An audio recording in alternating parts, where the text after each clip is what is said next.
Here are 7 adapters that are guaranteed to save the day on your next studio or live sound gig and make you feel like a hero, even though probably no one else will notice.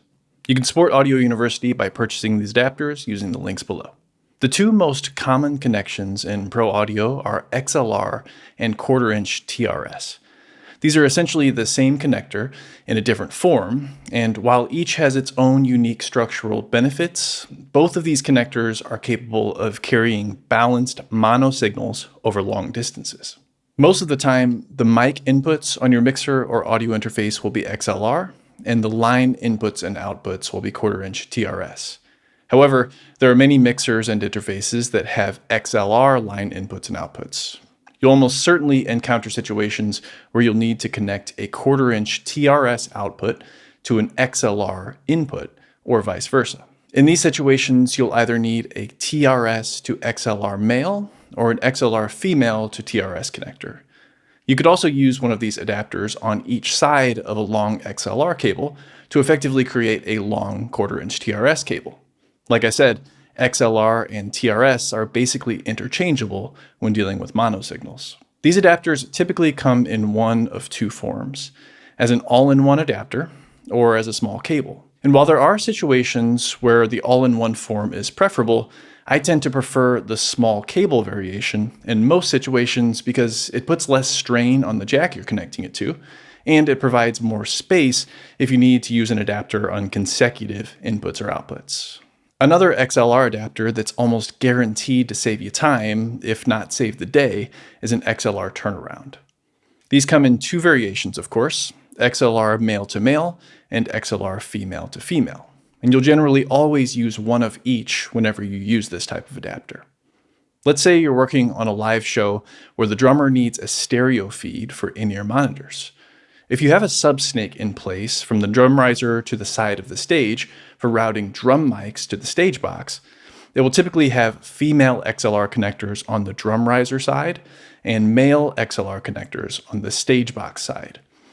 If you have two spare lines on that subsnake, you could simply turn them around by using two male-to-male XLR turnarounds on one end and two female-to-female XLR turnarounds on the other end. This basic technique can be used anytime you want to make more efficient use out of subsnakes or front-of-house snakes in a live situation, or the tie lines between the control room and the tracking room in a studio situation. It can also save you a bunch of time if you or somebody else runs a long XLR cable backwards. Rather than rerunning the cable, just use a turnaround on each end. While it's generally best to avoid Y cables, they can help in a pinch, especially if you want to send one output to multiple destinations without using two separate sends. If you're sending a single dynamic mic to multiple consoles, for example, an XLR female to dual XLR male adapter is a simple solution. However, I'd recommend using a proper mic level splitter if possible. More commonly, you may use an XLR female to dual XLR male adapter when routing the main PA output from your console to a powered speaker and subwoofer, or an amp that's configured in stereo, or a PA that requires multiple amps. Many speakers, amps, and amp racks have parallel outputs built in for this purpose, but if you don't have that as an option, a Y cable is nice to have. I wouldn't recommend using a Y cable to send two sources to the same input though. If you want to switch between sources, a rat sound switcher is a good choice, and if you need to mix two sources together, you should probably be using a mixer. Another situation where Y cables are useful is when dealing with headphones. Using a simple headphone splitter is not a perfect solution, but it works when you only have one headphone amp available. Ideally, you would have two headphone amplifiers when using two sets of headphones. Using a splitter impacts the load on the amplifier, and it doesn't allow each listener to independently control their listening level. But again, it's an okay solution when there isn't another option.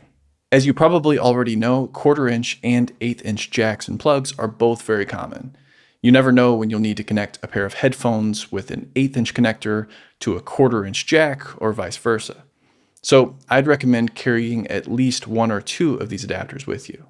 In my experience, most headphones will have one of these built in, and most professional gear has a quarter-inch headphone output.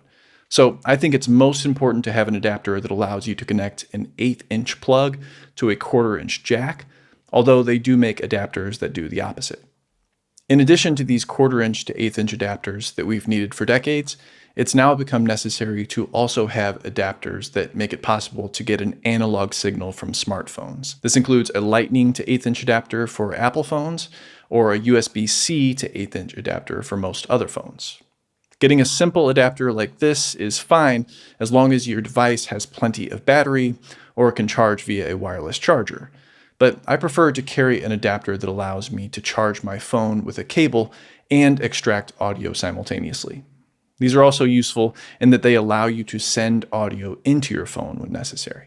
Whether you're using a device with a built-in 1/8" headphone output or extracting audio with an adapter, you'll still need a way to connect that source into your mixer or audio interface. This is why it's important to have at least one 1/8" TRS to dual 1/4" TS adapter. An adapter like this lets you pump audio from your smartphone or laptop to the PA to test the system, which is an important part of the setup process. For short distances of less than 15 to 20 feet, a simple adapter like this is perfectly acceptable. The great thing about this adapter compared to the 1/8" TRS to dual XLR adapters is that the dual 1/4" TS will connect to the line inputs on smaller mixers, helping to avoid accidentally destroying your device with phantom power. But it can also be useful when you need to provide an auxiliary input on stage. For any situation like this, where the cable run is longer than 15 feet, I'd recommend using a DI box or something similar that will transform the high impedance output of that device to a balanced signal. Otherwise, you run a huge risk of creating a lot of noise and distortion in the signal. You can integrate a DI box by connecting the 1/8" to dual 1/4" TS adapter to 2 mono DI boxes or to 1 stereo DI box.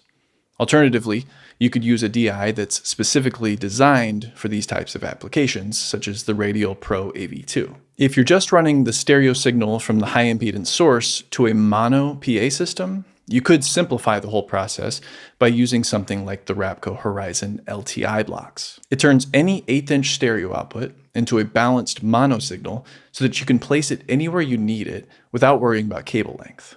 It also has a built-in level knob, which is good for when you need to disconnect and reconnect a device without causing a pop in the speakers, making it perfect for on-stage aux inputs because it's easy for non-audio people to use, and it sums the stereo signal into a single channel.